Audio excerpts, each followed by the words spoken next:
А вот такой диагноз, как гипоплазия матки, вот там пару человек поставили, в историях писалось.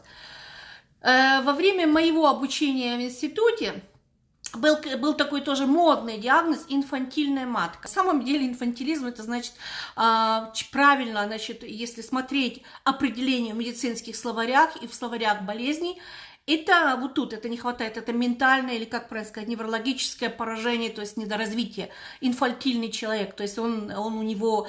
И, кстати, это часто было проявлением различных хромосомных аномалий, когда действительно могло быть недоразвитие репродуктивных органов, матка могла быть недоразвитой, и плюс было еще были другие отклонения в развитии, скажем, человека, там, ребенка, неважно.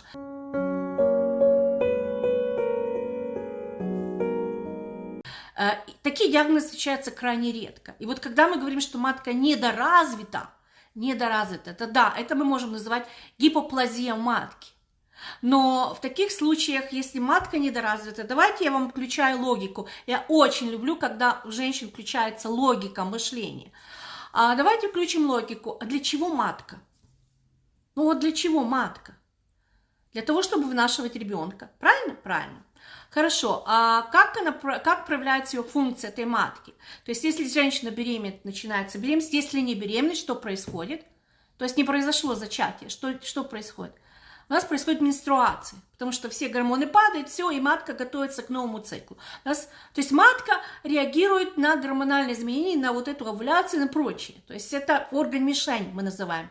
Мишень, потому что реагирует на гормоны яичников. Значит, менструация говорит о том, что беременность не состоялась по какой-то причине, может, и не жили в эти дни и так далее. То есть неважно, что плодного яйца нет, и вот этот измененный эндометрий должен уйти. У нас в мире, животном мире, в мире человека, это всего-навсего, я не помню сколько видов, буквально на пальцах можно посчитать, у которых есть менструация. В остальной природе нет менструации. Так вот, потому что этот эндометрий меняется, он становится децидуальным, и он не может пройти возврат. Когда некоторые малограмотные УЗИ-специалисты там пишут, эндометрий в состоянии возвратной какой-то там, регрессии или что там еще. Никаких возвратных процессов в эндометрии нет. Он должен отслоиться, потому что он уже, все, он плохой. Он прошел децидуализацию во второй половине цикла, и он не может больше использоваться маткой. То есть 2/3 функционального эндометрия, 2/3, не весь даже эндометрий, уходит при месячных. Так вот, это и есть функция матки. Она выбросила, готова снова нарастает эндометрий, и пошло. Значит, если матка бракованная, не функционирует, если это гипопластическое, то обычно такие женщины говорят, что у меня нет месячных, подросткового возраста, у меня нет месячных. Или у меня месячные начались в 18 лет, и то они скудные, они маленькие и так далее. То есть у таких женщин есть история в прошлом, что что-то у них было не так с месячной. Я не говорю о нерегулярных циклах подростков. Но просто месячные не начинается, длительный период. Да, размеры матки в таком случае будут маленькие, эндометрий будет тонкий. Но это редкий случай, то есть гипоплазия матки относится к чему? К порокам развития матки. Матка не выросла. Это то же самое, вот если вы видели людей с маленькими ручками, ножками, недоразвилась это, вы что, чем-то вы это нарастите? Вы ручку, которая не развилась у ребенка, вы нарастите ее какими-то препаратами. Поэтому глупо звучит, когда ставят диагноз гипоплазии.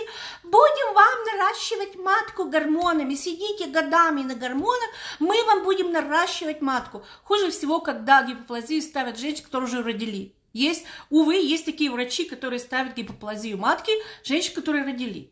Если там не убрали часть матки с помощью там вот этих лапароскопий, отрезали кусок матки, что, конечно, маловероятно, но я уже так предполагаю теоретически, то я скажу, окей, гипоплазия матки, потому что убрали кусок матки, сделали маленькое, все.